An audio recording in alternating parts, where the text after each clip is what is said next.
I didn't cry at my wedding. That probably should have been my first warning. The courthouse smelled like old paper and polished wood. Sunlight filtered through tall windows, landing in pale rectangles across the floor. It looked like every quiet civil ceremony you've ever seen in films. Intimate, understated, harmless. Nothing about it was harmless. Across from me stood Victoria Hale. My enemy. Immaculate in a tailored ivory suit. Dark hair pulled back in a sleek knot, expression composed to the point of indifference. She looked like she was closing a merger, not getting married. Which, in a way, she was. Her father's company was on the verge of collapse after a hostile takeover attempt. My family's firm, smaller, agile, quietly strategic, held the one missing piece of leverage that could stabilize her inheritance. The solution was elegant. Temporary. Mutually beneficial. Marriage. 6 months legally binding. Joint assets secured. Voting power consolidated. Hostile investors neutralized. Then divorce. Clean and profitable. That was the deal. The judge cleared her throat and began the ceremony in a voice so dry it sounded rehearsed for boredom. "Do you, Victoria Hale?" "Yes," she said before the judge finished. No hesitation. No emotion. Her gaze never left mine. "My turn. Do you, Elena Marquez?" "I do." My voice didn't shake. It should have. Because I wasn't marrying for love. I was marrying for leverage. My family had been pushed out of major deals for years because we lacked capital backing. This alliance would change everything. 6 months of proximity to the Hale Empire would position us permanently. And Victoria knew that. She'd approached me herself. "I don't need romance," she'd said in her glass-walled office 3 weeks earlier. "I need efficiency."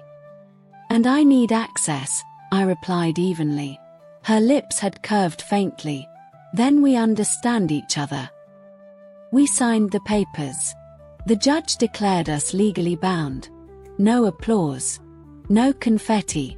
Just ink drying on a contract disguised as vows. Outside the courthouse, reporters lingered at a distance, tipped off but unsure of the narrative.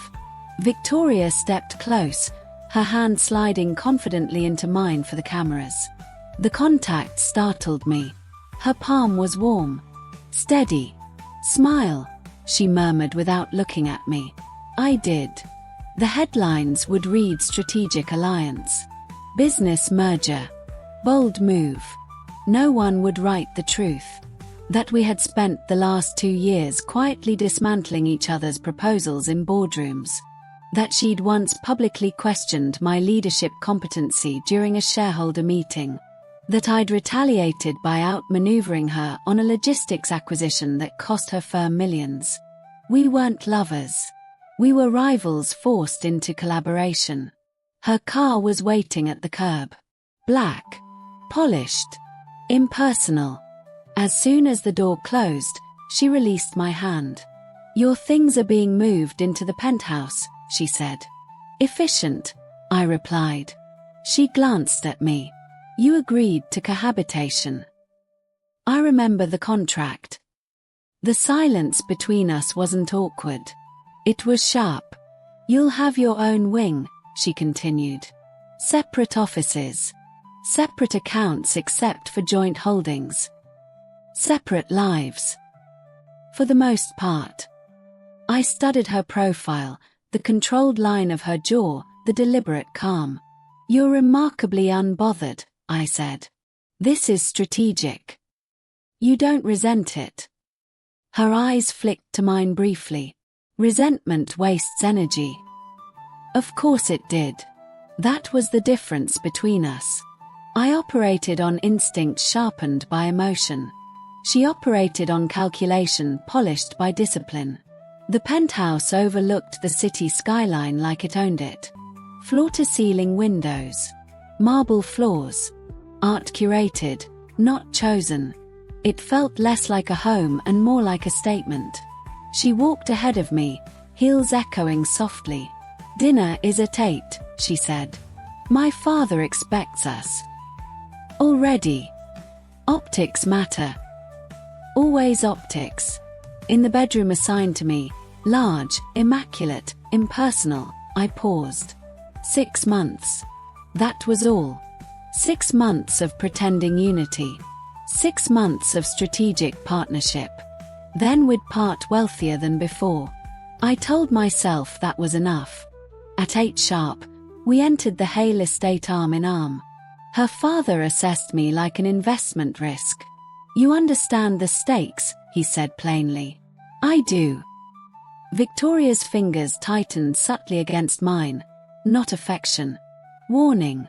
Dinner passed in measured conversation about market stabilization and joint press releases. No one asked about love. No one expected it. On the drive back, the city lights reflected in the car windows, fractured and distant. "You handled yourself well," she said. "So did you." A pause. "This will work," she added. I nodded. "Yes, it will."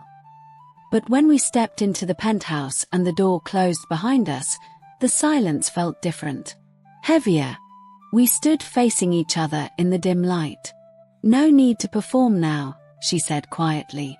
I wasn't performing. Her gaze lingered a second longer than necessary. "Good," she replied. Then she turned and walked down the hall toward her wing. And for the first time since the courthouse, I felt something unexpected.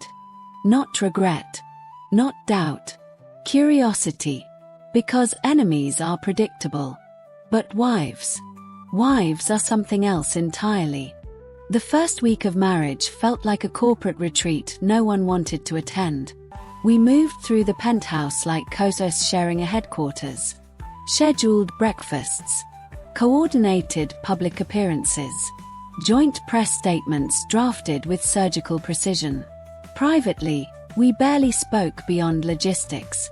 Her mornings started before dawn. Mine ended past midnight. We overlapped just enough to maintain the illusion. It worked. Stock prices stabilized within days of our announcement. Investors interpreted unity as strength. The takeover threat weakened. Our plan was succeeding, which should have made everything easier. Instead, the tension sharpened.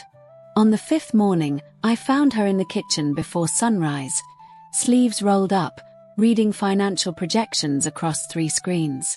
"You never sleep?" I asked. She didn't startle. "Sleep is inefficient during volatility." "Human," I corrected. She glanced at me briefly. "You're up early." "So are you." A flicker of something, almost amusement. "Coffee?" she asked. I hesitated. This felt too domestic. "Yes." She handed me a mug without ceremony. Our fingers brushed for half a second. "Heat. Unexpected. Gone." "You're reviewing the Southeast holdings," I observed, nodding toward her screens. "They're vulnerable." "I disagree." Her eyebrow lifted slightly. "You usually do." I stepped closer, setting my coffee down. "The vulnerability isn't regional," I continued. "It's operational. You're focusing on optics instead of restructuring." Her gaze sharpened. "And you're focusing on speed instead of sustainability." We stood shoulder to shoulder now, arguing over data like we had in boardrooms for years. But this wasn't a boardroom. This was our kitchen. The familiarity unsettled me. "Why did you really propose this?" I asked suddenly. She didn't look at me. "Because it was efficient." "That's not what I asked." Silence. Then, calmly, "Because I don't lose." There it was. Not arrogance. Declaration. And marrying me ensured that. I pressed. "Yes." I studied her profile. "And you're comfortable being legally tied to someone you don't trust?" Her jaw tightened. "I trust your ambition." That's not the same. It's enough. The conversation ended there. Later that evening, we attended a charity gala as newlyweds. Flashbulbs, champagne, performative elegance. She wore black. I wore red. Contrast embodied. Smile, she murmured again as photographers called our names. I am. More convincingly. Her hand settled at the small of my back, firm, steady. The gesture looked intimate. It felt strategic. Until it didn't. Inside the ballroom, a rival executive approached. Bold move, he said with a thin smile. Didn't see that coming. That's why it worked, Victoria replied smoothly. And you? He asked me. Comfortable playing house with your competition?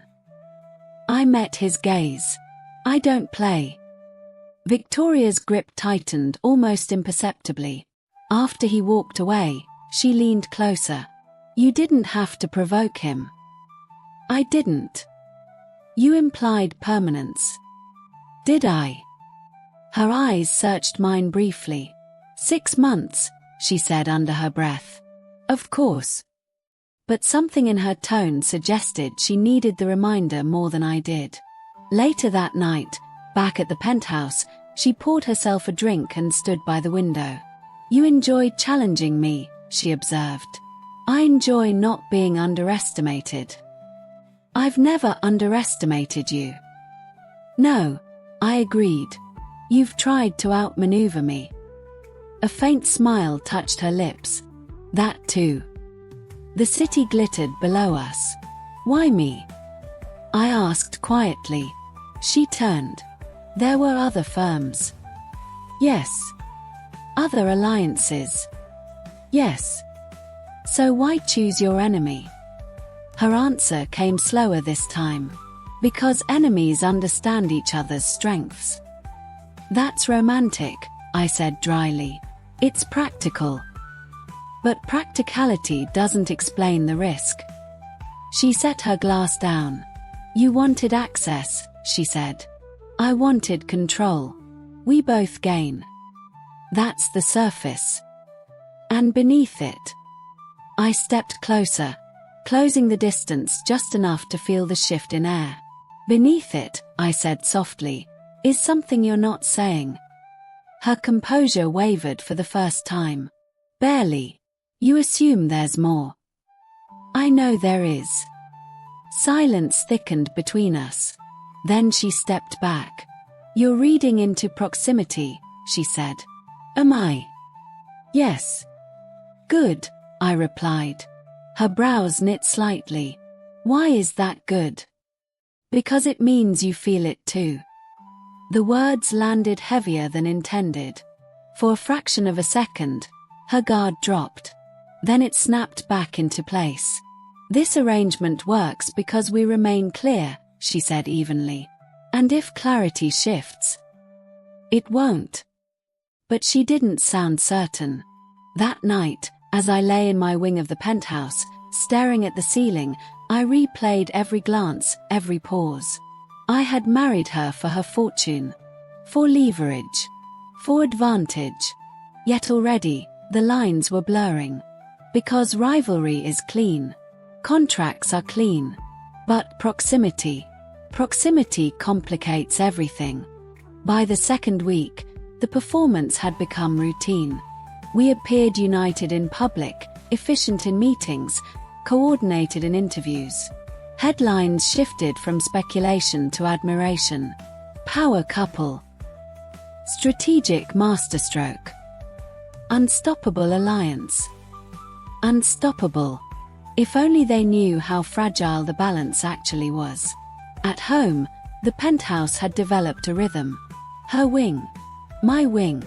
Shared spaces navigated carefully, like neutral territory in a ceasefire agreement. Until one night, the ceasefire cracked. A late board call ran longer than expected. By the time I stepped out of my office, the clock read nearly midnight. The living room lights were still on. Victoria sat on the floor in front of the coffee table, heels discarded, laptop open, hair loosened from its precise knot. Financial models glowed across the screen. "You look human," I said softly.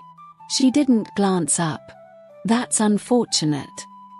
I smiled faintly despite myself. "You've been at it for hours." "Yes. And the projections don't align." I walked closer, crouching opposite her. "Show me." She hesitated. A small pause, but noticeable. Then she rotated the laptop toward me. We leaned over the screen together, shoulders nearly touching. The problem was subtle, buried beneath optimistic assumptions. "They're padding expected returns," I said quietly. "I know. To calm shareholders." "Yes. But it's unsustainable." Her jaw tightened. "I won't lie to maintain stability." "Then don't." She looked at me sharply. "You think it's that simple?" "I think you're capable of handling backlash." "And you?" she asked. "You're comfortable absorbing it with me." There it was. Not strategy. Partnership. "Yes," I answered without hesitation. Her gaze lingered. For a moment, the room felt smaller, warmer. "You didn't sign up for damage control," she said. "I signed up for all of it." The word surprised even me. Her expression shifted, less guarded, more searching. "You're not acting like someone here for 6 months," she murmured. "Neither are you." Silence. The tension between us wasn't sharp tonight. It was charged. Vulnerable. She closed the laptop slowly. "You confuse me," she admitted. "How?" "You don't flinch." "From you." "From the scale. The pressure." "I've faced pressure before." "Not like this." "No," I agreed. "But I trust my ability to adapt." "And me." "What about you? Do you trust me?" The question landed quietly. Honest. I held her gaze. "I trust that you won't sabotage us." "That's not the same as trusting me." "You're right." A flicker of something, hurt, irritation, crossed her face.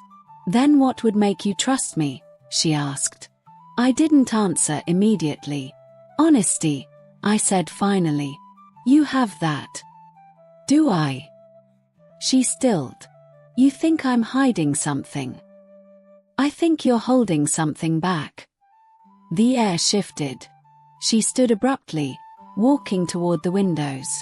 "I don't owe you vulnerability," she said. "No," I replied calmly. "But if this is more than a transaction, maybe you want to offer it." Her shoulders tensed. "You're assuming there's more." "Isn't there?" She turned slowly. The city lights cast shadows across her face, softening the edges of her composure. "Do you want there to be?" she asked. The question caught me off guard. "Yes," I admitted. Silence. Raw and unfiltered. She walked back toward me, stopping just close enough that I could feel her presence. "This was supposed to be strategic," she said quietly. "It still is. But now it's complicated."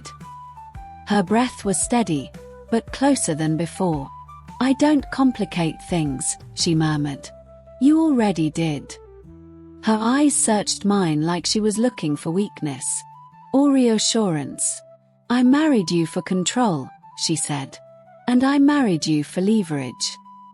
That hasn't changed. "No," I agreed. "But something else has." "What?" "The way you look at me when you think I'm not watching." Her composure cracked. Just slightly. "That's projection," she said. "Is it?" "Yes." But her voice wasn't as steady. I stepped closer. "Not touching. Not yet. We're not enemies anymore," I said softly. "That doesn't make us lovers." "Not yet." The words hung between us. She didn't retreat. She didn't step forward either. Instead, she did something entirely unexpected. She reached up and brushed a strand of hair away from my face. The gesture was slow, careful, intimate. "Don't misinterpret proximity," she whispered. "Don't deny it either." Her hand lingered for a heartbeat longer than necessary. Then she withdrew it. "This is dangerous," she said. "Why?" "Because if this stops being strategic, it becomes real," I finished. Silence. And in that silence, something shifted. We had married as enemies. But tonight, for the first time, we stood on the edge of something neither contract nor calculation could contain. The first time she kissed me, it wasn't impulsive. It was inevitable. 3 nights after the projection debate, the market reacted exactly as we predicted. The padded forecasts were exposed by a skeptical analyst. Headlines turned sharp. Shareholders restless. Victoria stood in the center of the storm without flinching. She held a press conference that afternoon, acknowledged the discrepancies, corrected the projections publicly, and outlined a restructuring plan so precise it left no room for panic. By evening, the stock had dipped, but stabilized. She walked into the penthouse at nearly 10, exhausted but composed.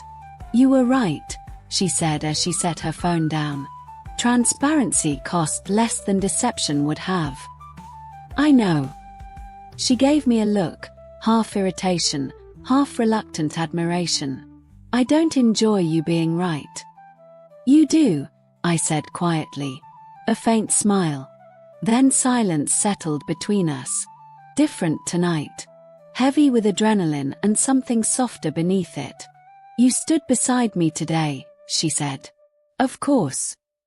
You didn't have to." "I did." She stepped closer. "Why?" "Because if we're doing this," I said, "we do it fully." Her gaze searched mine. This wasn't in the contract. Neither was protecting each other. The room felt smaller again. Warmer. "You confuse the structure," she murmured. "And you hide behind it." She didn't deny it this time. Instead, she reached for my hand. Not for cameras. Not for optics. Just because. Her fingers laced with mine, steady, intentional. "You're not supposed to matter," she said quietly. "Too late." Silence. Her composure faltered in the smallest way, a slow exhale, a shift of weight closer to me. "If this ends badly," she warned. "It might." "I don't lose," she repeated softly. "You might not win either." Her eyes darkened. "Are you challenging me?" "Always." That was the moment. The air between us charged with everything unsaid. She closed the distance first. The kiss was firm, controlled, but beneath the control was hunger. Weeks of tension collapsing into contact. I responded without hesitation. Her hand slid to my waist. Mine found her shoulders. There was nothing strategic about it. No calculation. No leverage. Just heat. When we finally broke apart, her breathing was slightly uneven. "This complicates everything," she murmured against my cheek. It already was. She hesitated only a second before kissing me again. Slower this time, deliberate, as if testing whether this was real or just a reaction to pressure. It was real. When she pulled back, her forehead rested lightly against mine. "We don't tell anyone," she said. "Of course. This doesn't alter the timeline." 6 months. I swallowed. Of course. But something inside me resisted the word. That night, we didn't retreat to separate wings. We ended up in her bedroom, dark wood, cool sheets, city lights bleeding through the curtains. There was no rush. No frantic urgency. Just exploration. Curious. Careful. Like 2 rivals mapping unfamiliar territory. Her control softened in increments. Mine sharpened. By the time we fell asleep, tangled together, the contract felt distant. Morning arrived too quickly. She woke first. I felt her stillness before I opened my eyes. "This doesn't change the objective," she said quietly. I looked up at her. "And what's the objective now?" "Stability. Protection. 6 months. And after?" Her jaw tightened slightly. "We agreed." "Yes. But agreements evolve. Not this one." Her tone was firm, but not as certain as before. "You don't get to retreat now," I said gently. "I'm not retreating." "You are." Silence. She shifted away slightly, creating space where warmth had been. "I can't afford distraction," she said. "I'm not a distraction." "You could be." "That's fear talking." "No," she replied evenly. "That's discipline." The word stung. "Is that what this was?" I asked softly. "Undisciplined?" Her eyes flickered. "No." "Then what?" She didn't answer. Instead, she stood, walking toward the window. The skyline reflected in the glass like fractured light. "I don't do halves," she said finally. "Neither do I." That's the problem. I sat up, watching her. "We're not enemies anymore," I said. "No." "Then stop treating this like a negotiation." She turned slowly. "You married me for fortune," she reminded me. "And you married me for control." "Yes.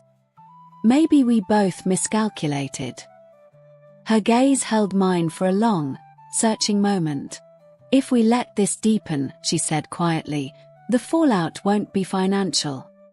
"No," I agreed. "It will be personal." And that terrified her more than any market crash ever could.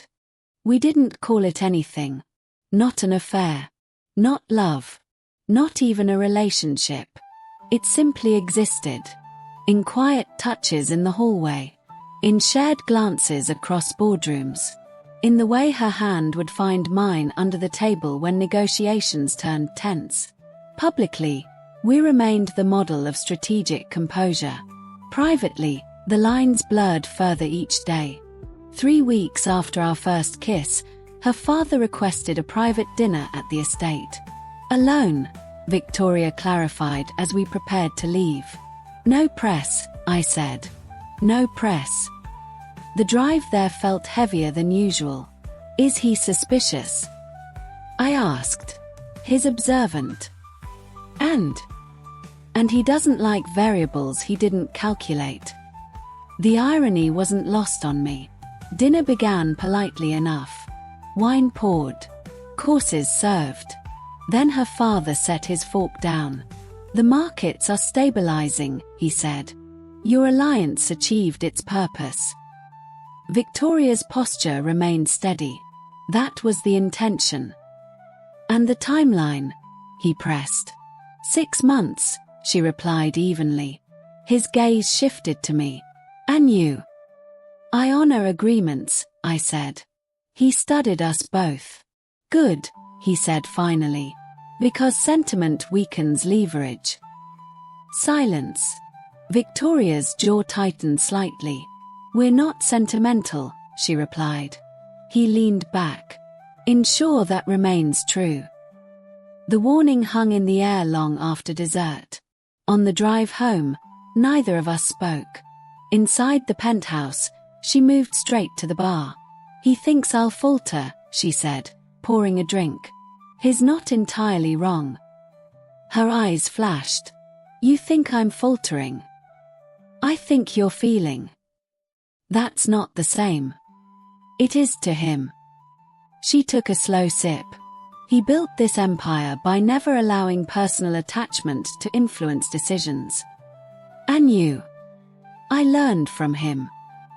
I stepped closer. "But you're not him." "That doesn't mean I can afford softness."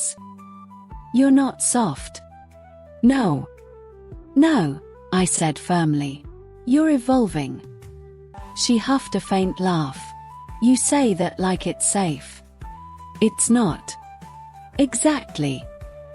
She set the glass down harder than necessary. I can't lose control now, she said. Not when everything is stabilizing. You're not losing control. I am, she insisted. When I'm with you, I don't calculate. That's not loss, I said softly. That's trust. Her breath hitched. Barely. Trust is exposure. Yes. And exposure creates vulnerability. Yes. And vulnerability invites damage. Only if the person you trust chooses to hurt you. Silence. She turned toward me fully. Would you? She asked. The question was so quiet it almost disappeared. Hurt you? I repeated. Yes. No, I said immediately. You married me for access. And stayed for you. Her composure cracked. Don't say things like that, she murmured. Why? Because if I believe you. She stopped. If you believe me, what? I won't be able to walk away in 4 months. The number landed heavily between us. 4 months. The clock had started ticking the moment we signed those papers. You think you'll be able to walk away now? I asked gently. She didn't answer. Instead, she stepped closer, close enough that our breaths mingled. You're dangerous, she whispered. So are you. I was never supposed to need you. You don't need me. Her eyes flickered with something deeper. I want you, she corrected softly. The admission changed everything. Not leverage. Not alliance. Want. I reached for her, pulling her into a kiss that felt less cautious than before. Less calculated. Her hands gripped my jacket like she was anchoring herself. When we broke apart, she rested her forehead against mine. This is reckless, she breathed. No, I said. It's real. She closed her eyes briefly. And if real costs us everything? It won't. You can't promise that. No, I admitted. But I can promise I'm not here for your fortune anymore. Her eyes opened slowly. Then why are you here? For you. The room felt impossibly still. Her voice softened. You're making this impossible. Good. A fragile smile ghosted across her lips. You don't fear consequences. I fear losing you more. That landed. Deep. She stepped back slightly, studying me like she was trying to memorize something. You would choose me, she said slowly, even if the merger dissolved. Yes. Even if your family lost leverage. Yes. Her composure faltered in a way I'd never seen before. Because that meant this wasn't strategic anymore. It was sacrifice. And sacrifice terrified her. Don't give up your advantage for me, she said quietly. I'm not giving it up. Yes, you are. Maybe I don't care. She shook her head slightly. You should. Why? Because if this ends, you'll have lost more than I will. I stepped closer again. Stop deciding for me. Her breath caught. You're not my weakness, she whispered. Then stop treating me like one. The silence between us shifted from tension to something deeper. Something fragile. Something powerful. We had started this marriage as enemies seeking gain. Now, standing in the dim light of the penthouse, the stakes had changed. Not financial. Not strategic. Personal. And that was far more dangerous. The shift didn't explode. It settled. Quietly. Permanently. After that night, something unspoken solidified between us. We no longer pretended this was incidental. We stopped retreating after arguments. Stopped framing affection as a lapse in discipline. But the clock kept moving. 3 months left. It hung over everything. One morning, I walked into her office and found legal documents spread across her desk. Divorce terms. Preliminary drafts. My chest tightened. "You're early," she said without looking up. "So are you." Silence. "You started the paperwork," I said. "It's procedural." "It's real." Her jaw shifted slightly. "We agreed." "Yes. But that was before." "Before what?" "Before you started looking at me like I'm more than leverage." Her eyes lifted slowly. "You assume I've decided anything." "Have you?" She didn't answer. Instead, she closed the folder. "I don't build empires on emotion," she said. "And I don't build relationships on expiration dates." A flicker of irritation crossed her face. "You think I haven't considered extending it?" The words stunned me. "You have." "Yes." "Then why the paperwork?" "Because indecision is weakness." "That's not indecision," I said. "That's fear." Her expression hardened. "I'm not afraid." "You are." "Of what?" "Of choosing something you can't control." Silence fell hard. She stood slowly. "You want permanence?" she asked evenly. "I want honesty." "And if honesty says this was temporary?" "Then say it." Her gaze locked onto mine. "I don't know," she admitted. The vulnerability in that confession hit deeper than anger would have. "You don't know," I repeated softly. "No. For someone who claims certainty in everything." "This isn't a merger." "No. It's unpredictable." "Yes." She ran a hand through her hair, tension cracking her composure. "I've spent my entire life building structures that don't collapse," she said. "And you're asking me to invest in something without guarantees. I'm asking you to feel without spreadsheets. That's reckless." "It's human." She exhaled sharply. "You think I don't feel this?" "I think you're trying not to." Silence. Then, quietly, "I love you." The words escaped before I could measure them. They landed between us like a live wire. Her eyes widened, just slightly. "You don't have to say it back," I added. But she didn't move. Didn't retreat. "I told myself this was controlled," she said softly. "That it was manageable. And it isn't. That's not a bad thing. It is when I don't know how to protect it." I stepped closer. "You don't protect love by planning its exit." Her composure finally fractured. Not dramatically, but enough. "You're asking me to risk everything," she whispered. "Yes." "For what?" "For us." Silence. The city hummed beyond the windows. 3 months left. Or maybe not. She walked toward me slowly, as if crossing a line she could never uncross. "I don't do halfway," she murmured. "I know. If I choose you, I choose you fully." "Then do it." Her hands came up, cupping my face, steady, decisive. "You terrify me," she said. "Good." A breath of almost laughter escaped her. "I love you," she said finally. Not rushed. Not accidental. Certain. Relief flooded through me. But it wasn't triumph. It was grounding. "And that changes the equation," she continued. "How?" "I won't divorce you." The words felt surreal.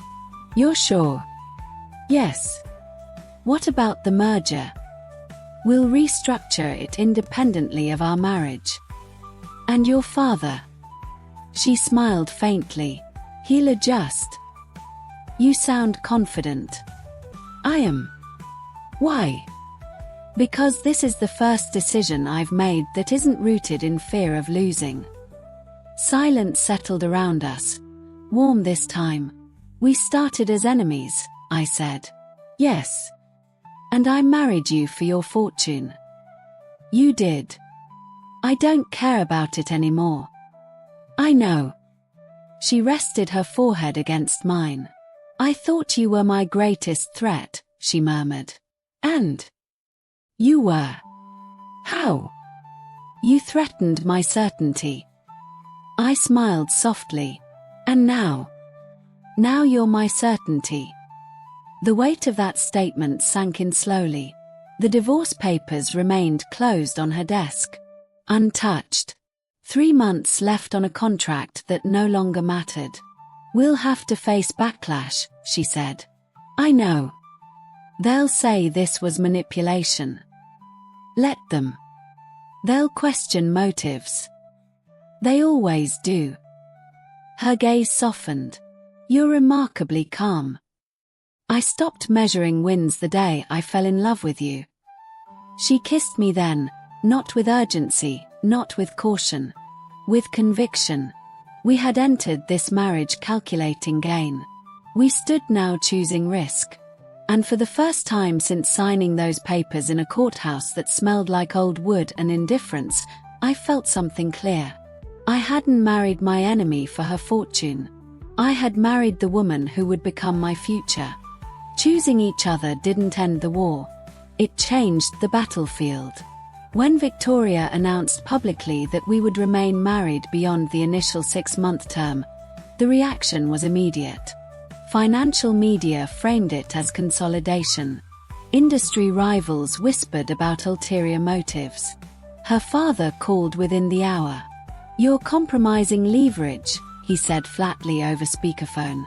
No, she replied calmly. I'm redefining it.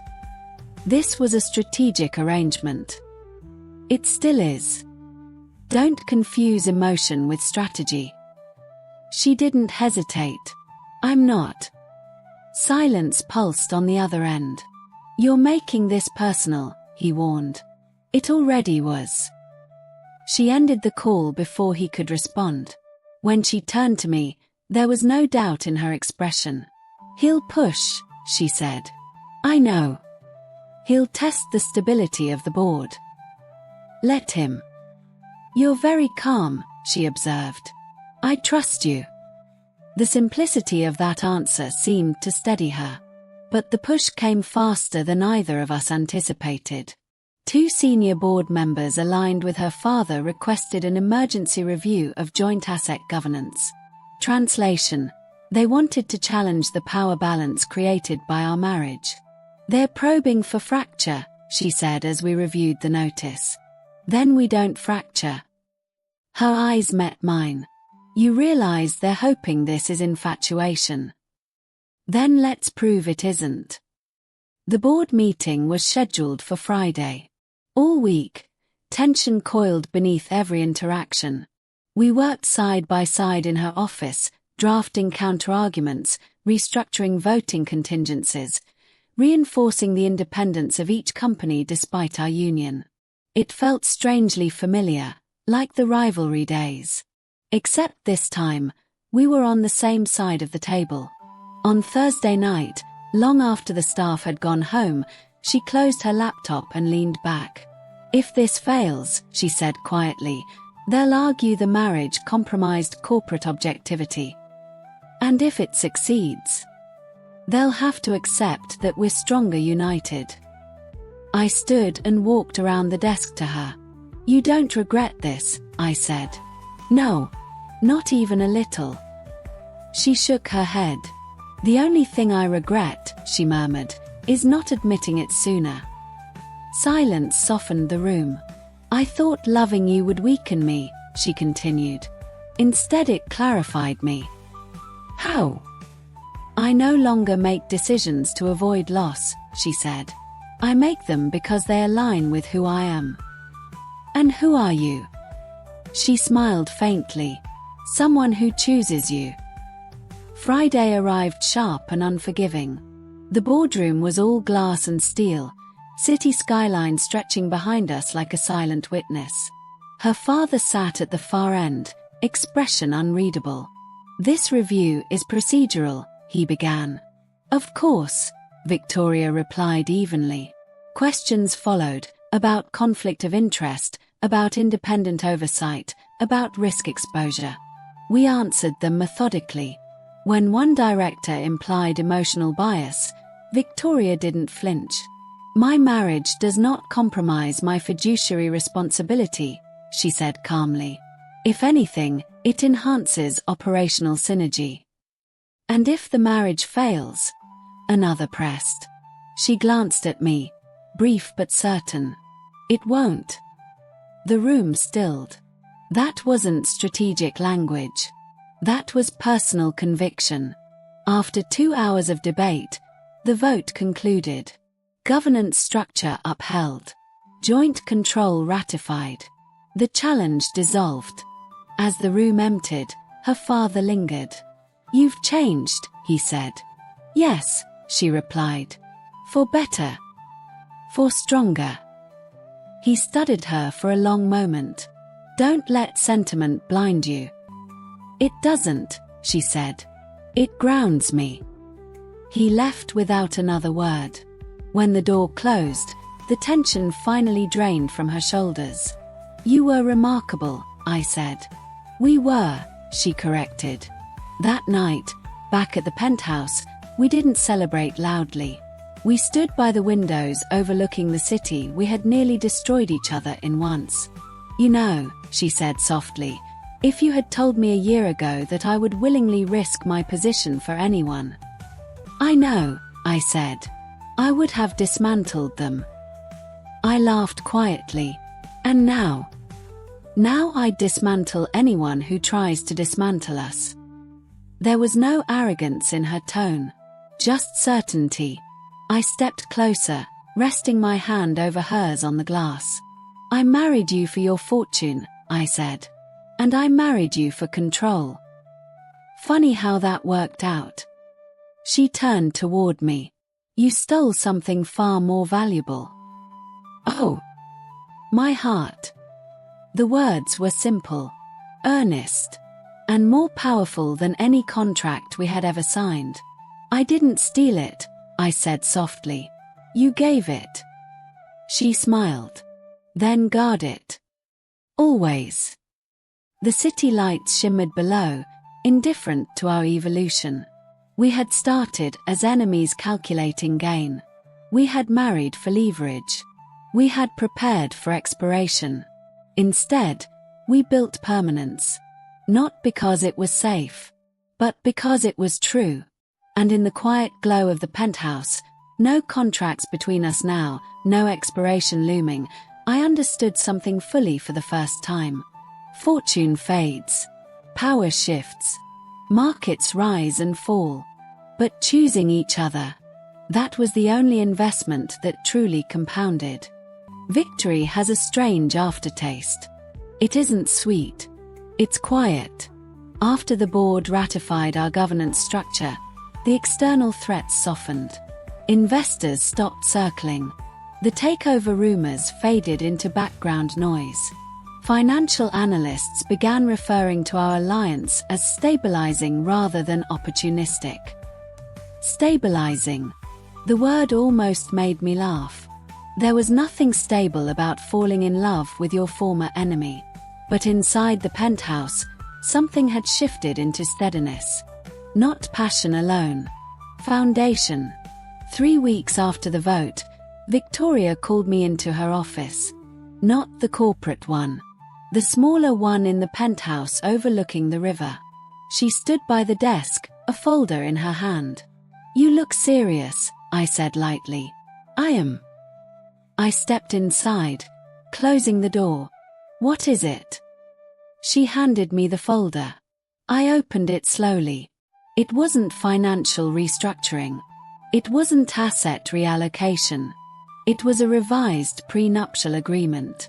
My chest tightened. You're dissolving the exit clause, I said quietly. Yes.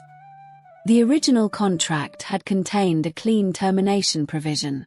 6 months. Predetermined separation of assets. Protective clauses designed to minimize fallout. This new version erased the expiration entirely. "You don't have to do this," I murmured. "I want to." "Victoria." She stepped closer. "I entered this marriage planning for its end," she said. "I won't continue it planning for failure." Silence settled heavy between us. "You're certain?" I asked. "I've never been more certain." "You're removing your safeguards." "No," she corrected gently. "I'm redefining them." "How?" "By choosing trust over contingency." The gravity of that choice sank slowly. "You're not afraid?" I asked. "Terrified," she admitted softly. "But I'm more afraid of losing what we've built." I closed the folder carefully. "I don't want your empire," I said. "I know." "I never did." "I know," she repeated. "But I want your life," I added. Her expression softened. "You have it." The air felt charged with something deeper than romance. Commitment. The kind that isn't dramatic or loud. Just intentional. She reached for my hand. "I used to believe that love compromised power," she said quietly. "Now I understand it strengthens it." "How?" "Because I no longer fight alone." Her voice held no hesitation. Just truth. That evening, we hosted a private dinner at the penthouse. Not for optics. Not for leverage. For friends. People who had watched us clash in conference rooms. People who had assumed our marriage was transactional.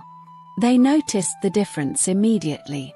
"You're calmer," one of my closest advisors whispered when Victoria stepped away to refill drinks. "She is too," I replied. Across the room, Victoria laughed at something her assistant said. Unrestrained. Uncalculated. It struck me then how rare that used to be. Later, when the guests had gone and the city hummed softly outside, we stood in the quiet kitchen. "Do you ever miss it?" she asked suddenly. "Miss what?" "Being enemies." I smiled faintly. It was simpler. "Yes. But simpler doesn't mean better." "No," she agreed. She walked toward the windows, gazing out at the skyline. "I built my life anticipating betrayal," she said. "Outmaneuvering threats before they surfaced. And now I wake up next to the one person I once considered my greatest threat." I stepped behind her, wrapping my arms around her waist. And I've never felt safer." The confession settled into me like warmth. "I married you for your fortune," I said again, softer this time. "And I married you to control you," she replied lightly. I laughed. Neither of us succeeded. She turned in my arms. "No," she said. "We failed spectacularly." Her hands rose to my face, steady and certain. "And I'm grateful." There were no cameras. No board members. No contracts waiting to be signed. Just us. Two women who had begun as adversaries and ended as something far more powerful. Not because we merged assets, but because we chose each other beyond strategy. "You stole my heart," she murmured. "You handed it to me," I corrected. "Then promise you'll never use it against me." "I won't." Her eyes searched mine. "Even if one day we disagree." "We will," I said honestly. "Even if one day we argue." "We will.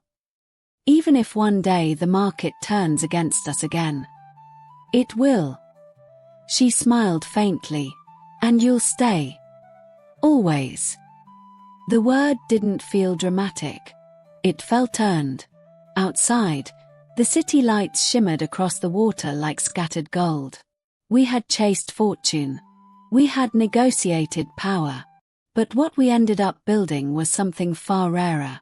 Trust without leverage. Love without expiration.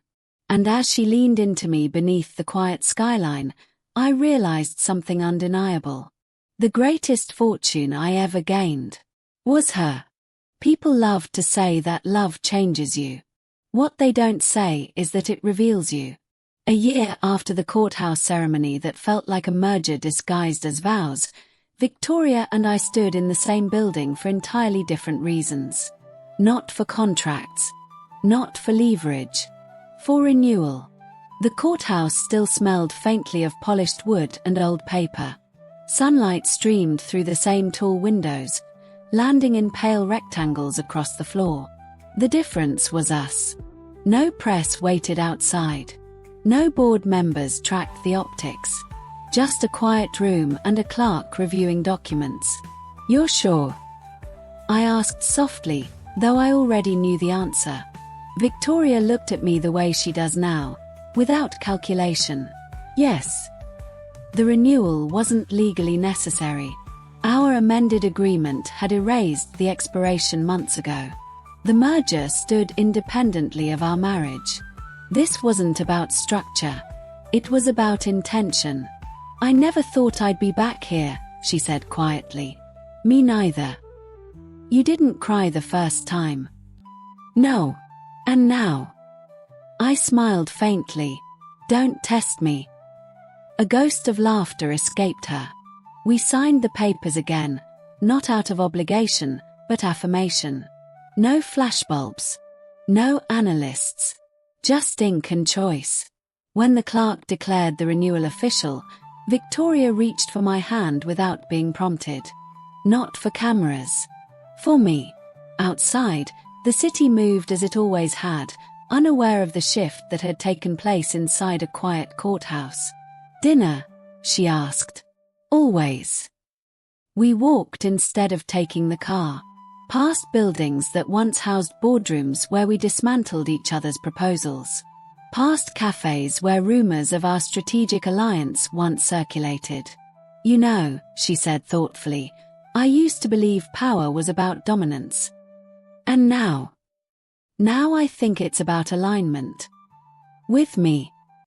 I teased lightly. "With myself," she corrected. "You just happen to be part of that alignment." I liked that answer more. Back at the penthouse, the skyline looked the same as it had a year ago. But everything felt different. She removed her blazer and set it aside, something she once did with ceremony. Now it was just a habit. "Do you regret any of it?" she asked suddenly. "The rivalry? The manipulation? The initial motive?" I considered that honestly. "No," I said. "Why?"